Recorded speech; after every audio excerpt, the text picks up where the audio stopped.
Hey friend, welcome back to Bible Tract Echoes. I'm Micah McCurry, your host. Thank you so very much for joining me today. I deeply, deeply appreciate each of you who take the time to listen to our program. Your support, your prayers, truly, they mean the world to us, and they enable us to continue sharing the gospel through this broadcast, our free gospel tracts, those tracts that we print and distribute around the world. Now, before we dive into our study today, I want to take a moment to talk about one of our tracts. You can grab your Bibles and go to the book of 1 Kings. I'm going to read just a few verses for you today. 1 Kings chapter number 15. Before we dive into that, I'm going to talk about one of our tracts. It's titled, He Is Not Here. Now this tract, it's a powerful reminder of the resurrection of Jesus Christ and the hope that we can all have, that we do have if we're saved because of His victory over death. Now it's perfect for sharing with someone who needs to hear the good news of Christ's resurrection. I would imagine you come across dozens, if not hundreds of people on a monthly basis that need to hear the good news of Jesus Christ. You can request this tract and many others for free through our website, BibleTractsInc.org. That's BibleTractsInc.org. We print and distribute millions of gospel tracts every year, and we would love to send you some to help you share the gospel in your community. Now, let's get to our Bible study for today and this week. We're starting a new series just for this week, and the thought is this: 3 of the biggest spiritual mistakes you could ever make. 3 of the biggest spiritual mistakes you could ever make. Now, you know as well as I that we are very, how should I put it, familiar with making mistakes. We are humanity. We make mistakes all the time. In baseball, they call them errors. In tennis, they're unforced errors. Today, we're going to call them mistakes, though, and not all of our mistakes are spiritual nature. We can make physical mistakes. We can smash our hand with a hammer, our thumb with a hammer. We can close our fingers in a door, all these different types of things. We can step on Legos when we get up to get a drink of water in the middle of the night. Physical mistakes, sure. We can make a myriad of different errors or mistakes, and sometimes we can make what I'll call verbal mistakes. You ever done that before? Husbands, I'm sure you've never been put in a quandary. You've never been put in a situation where your wife asks you a question and you're not sure how to get out of it without either egg on your face or a frying pan to the face. My wife is a wonderful cook. She does a great job, and actually she was working on, not that long ago, she makes this pineapple cake that is just, it's not technically a pineapple upside down cake, but it is just phenomenal. The problem is, I've told her she can only really make it when we have to go out and we're taking it to a friend's house or something. That way I don't eat it all, because if she just makes it for us, it'll just slowly disappear, from the fridge. And that's not a good thing for me or my waistline. And so she's a great cook. But I remember it was about, the first year or so that we were married. My wife, as I said, was doing a marvelous job, and we were happily married, still are, by the way, almost a dozen years in. Time flies when you are having fun, but she was making some tomato soup. Now you got to realize I love soup. It's awesome. It's a liquidy type thing, and so I can eat so much of it without getting obscenely full. I know I have a problem with food. We've talked about this before. At some point in the near future, my metabolism is going to shudder to a halt, and I'm doing my best to scrape together a little bit of discipline when it comes to food. I've done well, but talking about it right now, I'm thinking on the great tomato soups I've had. Think about it, a little bit of grilled cheese. If you really want to kick grilled cheese up a notch, put some pepperonis in there. This is just next level stuff. And my wife was making some great grilled cheese. She was making some tomato soup. And from what I understand, I'm no chef, but from what I understand, you can take tomato soup, and if you want to make it a little creamier, you can add some dairy to it. I don't know if you'd normally use some, you probably wouldn't use Cool Whip. You might not use sour cream, but maybe use some milk. Maybe you would use some half and half, whatever it may be. Again, I'm no expert. I just enjoy the fruits of other people's labor. I enjoy eating the products other people make.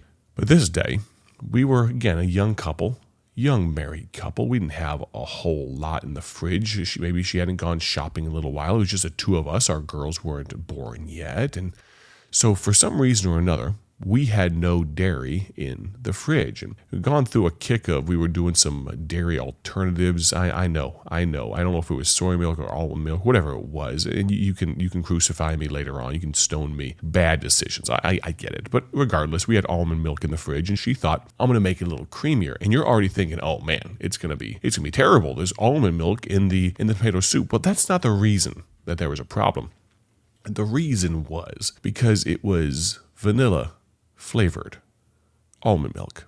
And I am just absolutely certain my wife will very much appreciate me sharing this story to our international, I should say, radio family. But hey, it's reality. This is what happens. Young married couples, and in all seriousness, we laugh about it now. Anytime she makes something that for some reason doesn't slightly turn out, I said, hey, at least it's not tomato soup with vanilla. Because I'll tell you what, of all the things that tomato soup needs, vanilla is not one of them. I challenge you to make a tomato soup with vanilla in it taste halfway decent. I'll tell you what, that first time, I think if I recall correctly, I took my grilled cheese and I dipped it in the soup.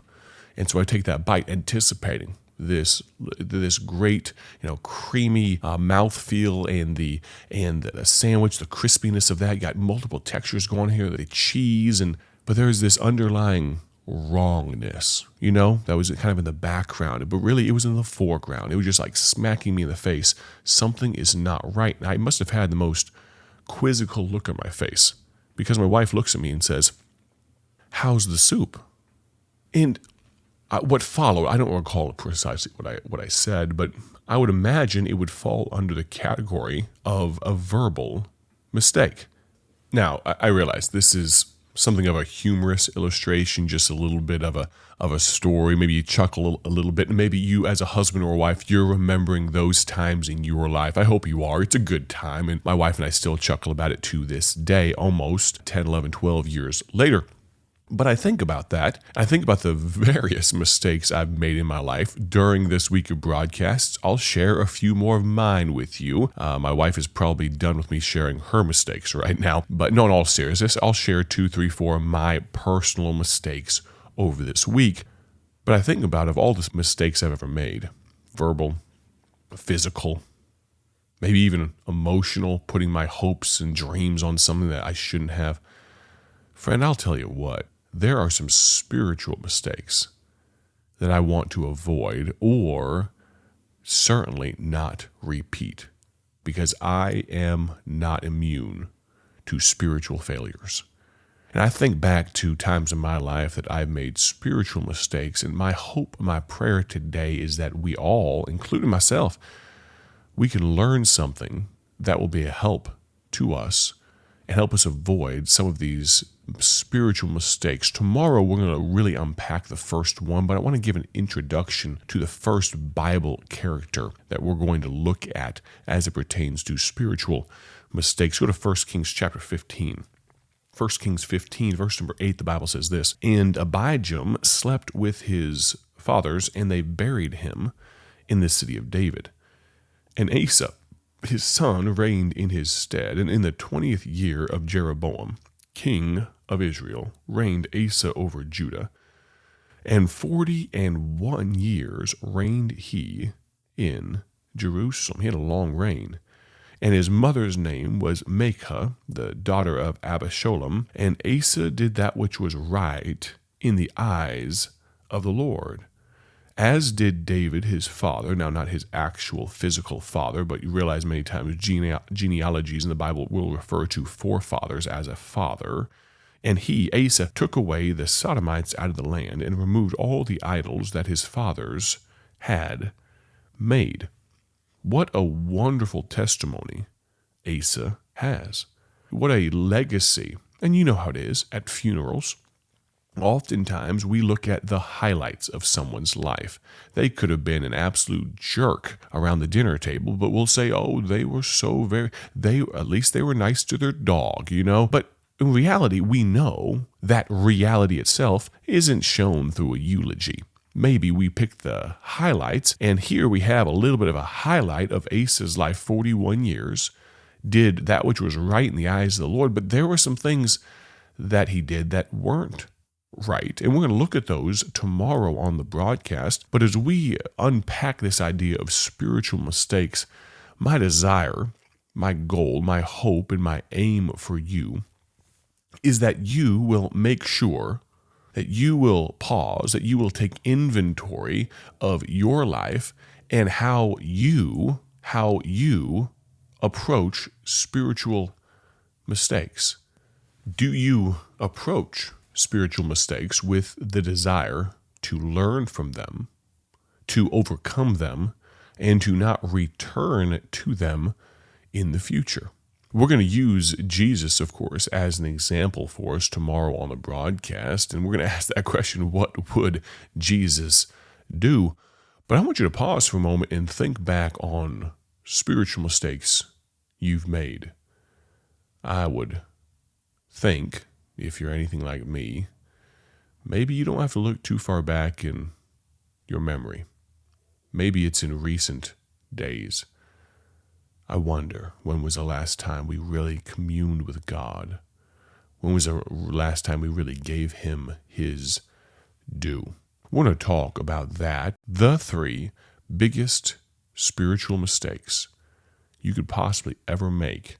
And we're also going to look at a little bit how to avoid them. It's bad enough that we have to look at these mistakes.